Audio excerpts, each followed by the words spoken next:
Сиз эми мына 1000 балл жасап калдыңыз, сиз 12% жүрөсүз.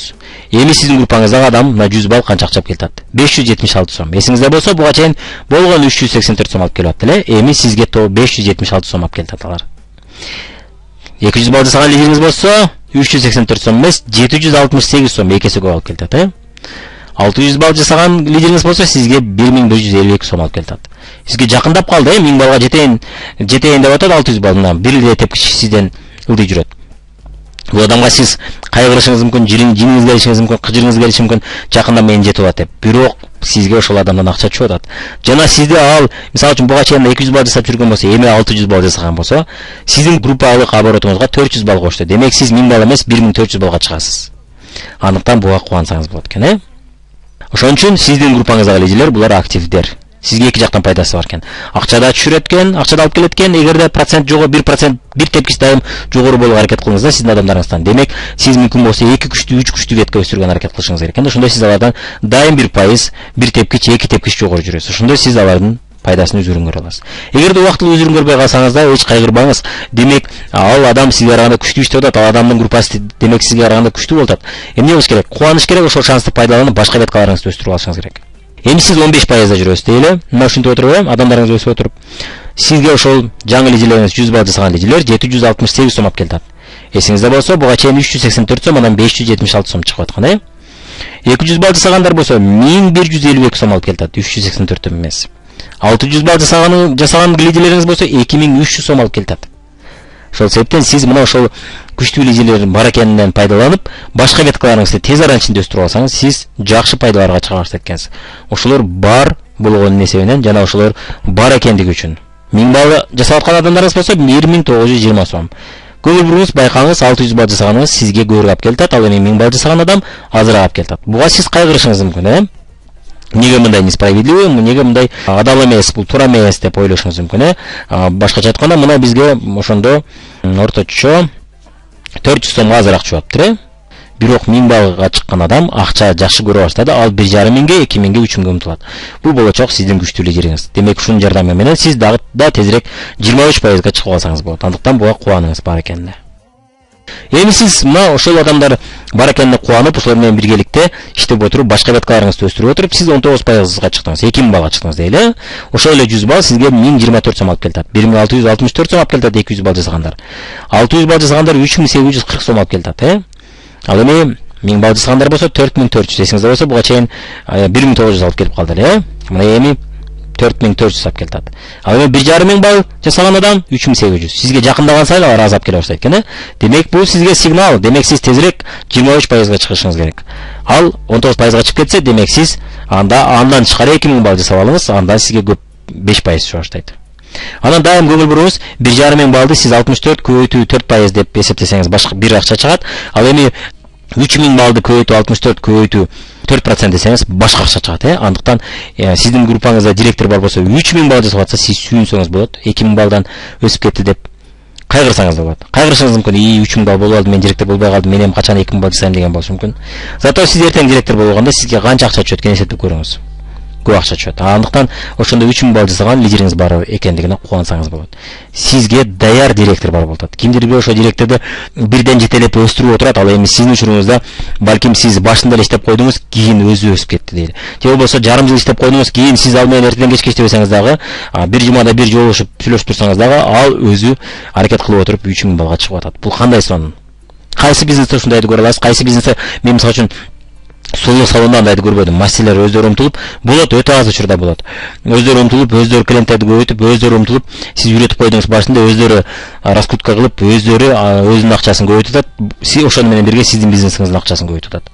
Роберт Кийосаки айткан, сиздин бизнесиңизде сизден да күчтүү адамдар болсо, кубаныңыз жана ошондой бар экендигине сүйүнүңүз. Анткени ошондо сиздин бизнесиңиз күчтүү болот, сиздин бизнесиңиз туруктуу болот жана сиздин бизнесиңиз келечекте крупный, чоң, эң масштабный чоң бизнестерге айланат дейт. Эгерде сиздин адамдарыңыз сизден слабый болуп жүрө берсе, анда сиздин бизнесиңиз көпкө барбайт деп атат, жана сиздин бизнесиңиз слабый болуп калат деп атат. Ошол себептен сиздин группаңызда өзү иштеп, өзү менен кылып 3000 балга, 1500 балга, 1000 балга өсүп аткан болсо, сизден да күчтүү иштеп аткан болсо, анда кубаныңыз, ошондой бар экендигине. Жөн гана кубаныңыз, тескерисинче аларды мактаңыз, аларды поддержка кылыңыз, колдоңуз. Аларды мактап, сен вообще мен ойлогондон да күчтүү болуп атат, сен эң күчтүүсүң деп айтыңыз.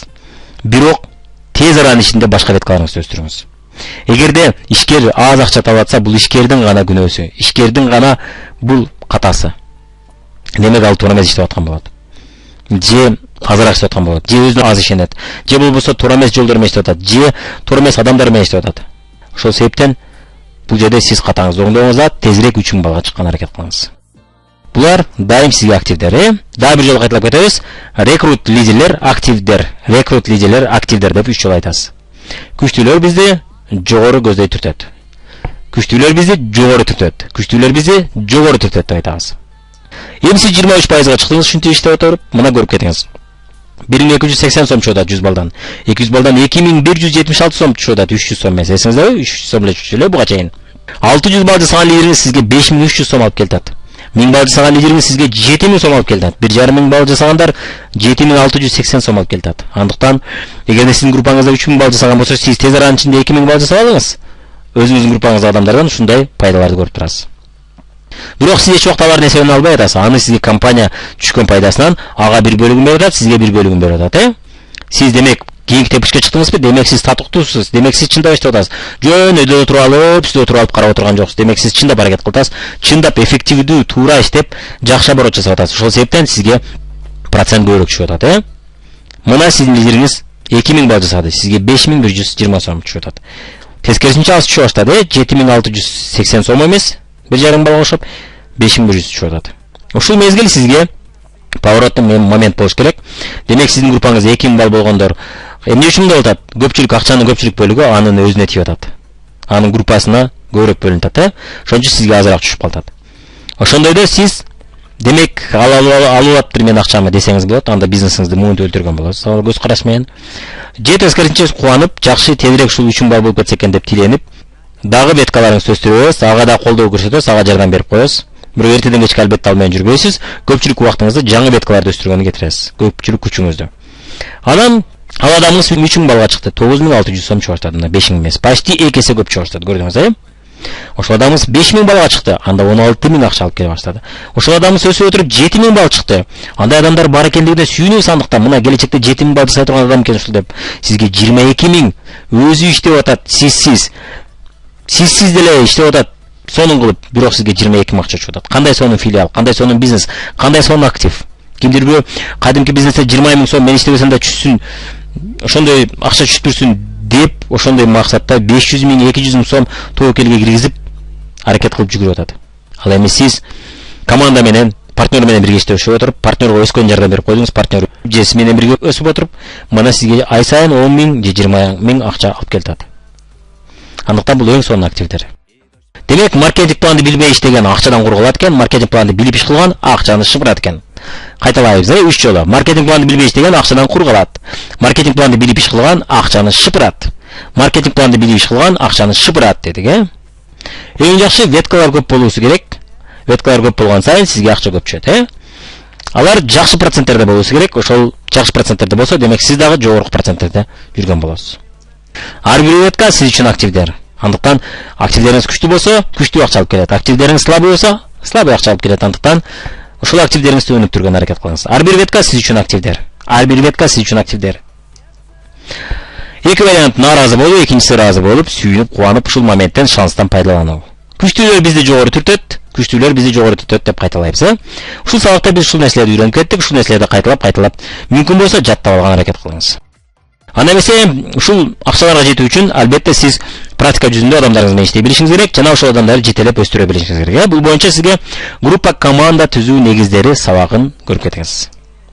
Лидерлик стилдери, башкача айтканда, адамдардын кимисин кантип өстүрүш керек, кантип үйрөтүш керек, алар менен кантип мамиле түзүш керек, ушунун баары ушул видеодо көрүп айтылган.